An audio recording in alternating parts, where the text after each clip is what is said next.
Hello, my name is Taya Gherkin. I'm a senior editor here at Acoustic Guitar, and today I'm here with a very special guitar. It's a custom-made Archtop built by Ken Parker. Ken Parker will be familiar to many of you by way of his very innovative Parker Fly electric guitars that came out in the early 90s. These guitars had many innovative features. They used some carbon reinforcements, they used piezo pickups in the bridge, things like that weren't common at the time, that still aren't really common on a lot of guitars. However, these days, Ken Parker is building one-of-a-kind, custom-made Archtop guitars in his small shop in upstate New York, where he's working by himself. And I have the pleasure right now to have one of these guitars here in the studio with me. Ken Parker doesn't give his current guitars model names, he gives them names. This particular guitar he's named Spot. The Spot guitar I have here is quite obviously a unique instrument. It doesn't look like a standard Archtop. It doesn't have F-holds. It doesn't even have a regular offset sound hole like some Archtops these days do. Instead, it has a sound port that is really part on the top, part on the side. So it both projects sound outward as well as to the player. The guitar is really built a little bit more like a violin in that it has violin-style purfling with the top and back actually overhanging the sides a little bit. It has a solid bridge that is not adjustable and therefore really transfers the sound of the bridge to the top. It has an aluminum tailpiece. A very unique feature is Parker's neck joint, which you can see really floats on top of the body. It is also adjustable by way of an Allen wrench in the back of the neck. So you can adjust the action at the neck joint rather than the bridge, as would be the case with most Archtops. The guitar is built incredibly light. It weighs almost nothing. It has a composite neck that actually has some graphite material on the inside and some ebony reinforcements, and of course the unique Parker headstock.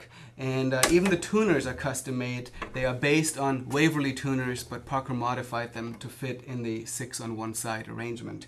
The guitar has a carved Sitka spruce top, and it has aspen back and sides. And Ken Parker tells me that aspen wood is hard to find in sizes big enough to actually make a guitar out of. He claims he has one more set to build another guitar out of. It's fairly lightweight, and it's quite beautiful. And Ken really seems to like it for his Archtop guitars. So, as would be expected with an Archtop guitar, you can of course use it to play jazz, but Ken Parker's mission with the Archtop really is to, as he calls it, liberate the sound of it to make it more useful for other styles as well. Even though this guitar sounds great playing chunky rhythm chords,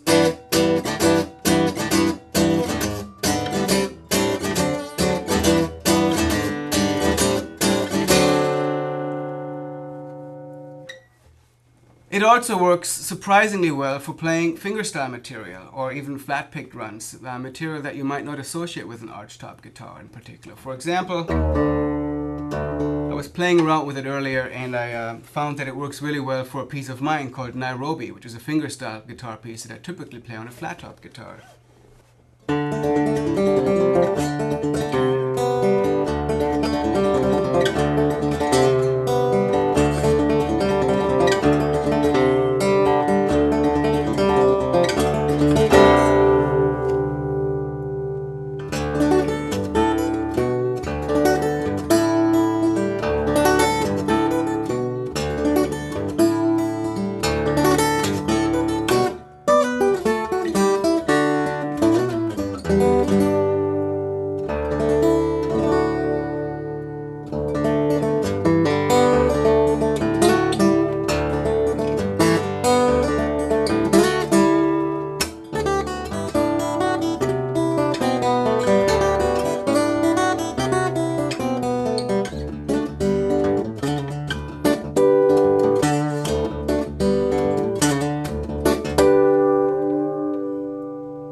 So you can see Spot is capable of quite a bit more than just playing jazz chords or jazz rhythm lines. It's quite a versatile guitar, and it may lead the way to some new designs to come. I find it to be a very exciting instrument in both sound and design. It's a lot of fun to play, and I can only wait to see what else Ken is going to come up with in the future. You can read more about Ken Parker guitars in the Luthier's Workbench article in the January issue of Acoustic Guitar, or here online at acousticguitar.com. For Acoustic Guitar, I'm Taya Gherkin. Thank you.